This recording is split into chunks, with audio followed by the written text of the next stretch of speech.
사시사철 푸르른 야자수처럼 갈보리 십자가에 뜨거운 사랑 전하자 누려보자 예수의 계절 하늘 뜻 이뤄가는 사명 공동체.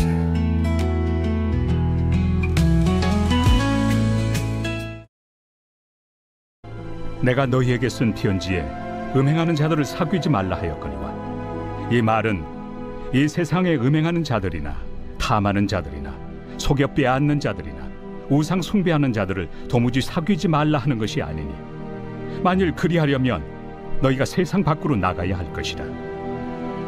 이제 내가 너희에게 쓴 것은 만일 어떤 형제라 일컫는 자가 음행하거나 탐욕을 부리거나 우상 숭배를 하거나 모욕하거나 술 취하거나 속여 빼앗거든 사귀지도 말고 그런 자와는 함께 먹지도 말라 함이라.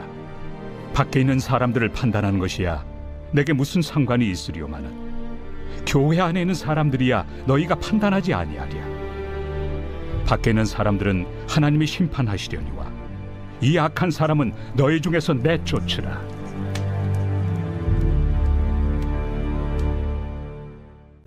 샬롬, 반갑습니다. 오늘은 교회의 회복이란 제목으로 함께 하나님의 말씀 나누겠습니다.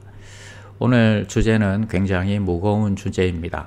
고린도 교회의 타락에 대해서, 그리고 이런 타락의 죄에서 우리가 어떻게 대처해야 하는지를 알려주고 있습니다. 바울은 첫 번째로 교회가 세상과의 관계를 이해할 때에 세상과 좋은 관계를 유지할 것을 말합니다. 바울은 믿지 않는 사람들과 완전히 격리하지 말라고 말합니다. 10절에서 그렇게 격리하는 경우에는 우리가 세상 밖으로 나가야 할 것이다 이야기하면서 예수님처럼 세상 속에서 빛과 소금으로 살아가야 한다고 촉구하고 있습니다. 우리는 직장과 학교, 이웃 가운데서 복음을 드러내도록 부르심을 받았습니다. 두 번째는 교회 내부에 거룩을 유지하고 지킬 것을 말합니다.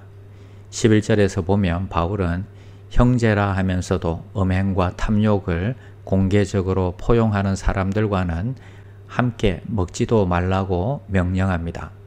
선을 긋고 오히려 공동체를 보호하라고 하는 뜻입니다. 회개 없는 죄는 복음의 거룩성을 훼손하고 교회의 공동체를 무너뜨리는 것입니다. 결론적으로 첫째, 우리는 세상으로 나아가야 합니다. 그들에게 복음을 전해야 하는 것입니다. 둘째로, 공동체 안에서 죄에 대해서 회개하지 않는 자들은 진리로 권면하라 하는 것입니다. 사랑은 눈 감아주는 것이 아니라 회복을 위해서 진리를 말하는 용기가 필요하다 하는 것입니다. 세 번째는 다른 사람들의 죄를 보면서 우리도 넘어질 수 있음을 기억하고 개인적인 거룩을 유지하기 위해서 노력하라 하는 것입니다. 매일 말씀과 기도로 자신을 주님 앞에 세우고 넘어질 때마다 신속히 회개하고 주님 앞으로 돌아와야 하는 것입니다. 교회는 세상과 담을 쌓은 요새가 아닙니다. 세상 속에 심겨진 거룩한 공동체입니다. 우리가 이것을 기억하고 복음의 순수성을 지키는 귀한 교회로 세워지기를 축복합니다. 질문의 힘 살펴보겠습니다. 첫 번째는 바울의 말을 오늘날 어떻게 실천할 수 있습니까? 당신의 삶의 특정 관계에 대해서 자세히 이야기해 보세요. 실제 있었던 일은 아니고 예를 들어서 설명할 수 있습니다. 교회 밖에 직장 동료 A씨가 있다고 합시다. 아직 신앙은 없습니다. 그러나 나와 함께 식사를 같이 하고 좋은 관계를 유지하고 있습니다. 그렇다면 그와 함께 감사 제목을 나눈다든지 식사를 초대하여서 자연스럽게 복음을 나눌 수 있을 것입니다. 또 다른 케이스는 교회 안에 B라는 형제가 있다고 생각해 봅시다. 근데 이 사람이 계속 부적절한 관계로 죄를 짓고 있는 것입니다. 그가 회개하고 돌아오면 받아줄 수 있지만 그는 회개도 하지 않고 관계도 정리하지 않고 있습니다. 그리고 변명하고 자신을 합리화하려고 합니다. 그렇다면 여러 차례 권면하지만 변화가 없다면 그와 더 이상 식사나 사적인 모임을 잠시 중단하는 것이 좋습니다. 어느 정도 선을 긋고 대화의 문은 열어놓지만 성도로서 거룩한 경계는 반드시 필요한 것입니다. 두 번째는 당신은 하나님께 공개적으로 죄를 짓고 있습니까? 그렇다면 오늘 성령님을 직면하시고 주님께로 돌아오세요. 바울이 말한 하나님께 공개적인 죄의 의미는 무엇일까요? 고린도전서 5장 1절과 11절에 보면 바울은 형제라 불리는 자면서도 여러 가지 공개적으로 나쁜 죄를 짓고 있는 사람들이 나옵니다. 어떤 사람은 음행으로, 또 탐욕으로, 우상 숭배로, 모욕으로, 또 술 취함으로, 또 사기나 이런 잘못된 죄들을 짓고 있는 것입니다.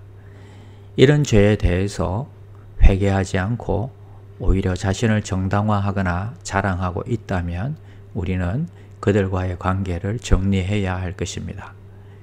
세 번째는 갈라디아서 6장 1절을 읽으십시오. 우리가 적용하는 데 있어서 이 두 구절은 어떻게 겹치나요? 갈라디아서 6장 1절에는 형제들아 사람이 무슨 범죄한 일이라도 잡힌 바 되거든 신령한 너희는 온유한 심령으로 그러한 자를 바로잡고 너 자신을 살펴보아 너도 시험에 들지 않도록 하라. 이 두 성경 구절에서 범죄한 성도에게 온유하게 개인적인 권면을 하고 이후에 두세 사람이 동행해서 권면하고 그래도 돌아오지 않는다면 여러 가지 교회에서 공동체가 함께 치리하는 과정이 있다는 것입니다. 치리하는 내용은 직분을 정지하거나 성례의 참례를 제한하거나 마지막으로 출교까지 시킬 수도 있는 것입니다.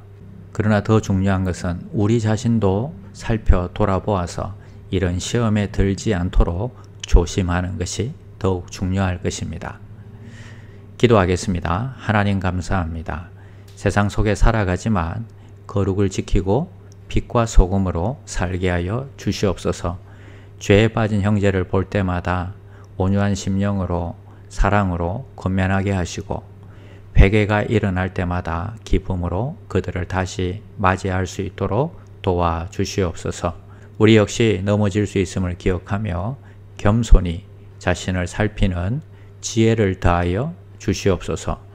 우리와 가정과 또 교회를 죄로부터 거룩으로 지켜 주시옵소서.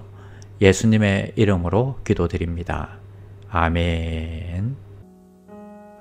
나는 죽었습니다. 제가 주인이 아니고 예수님이 저의 주인이십니다. 예수님은 십자가에서 죽으시고 부활하셨습니다. 부활하신 예수님을 가슴으로 만나서 따라가며 간증합니다. 사랑하는 가족과 함께 영광스러운 승리를 노래합니다.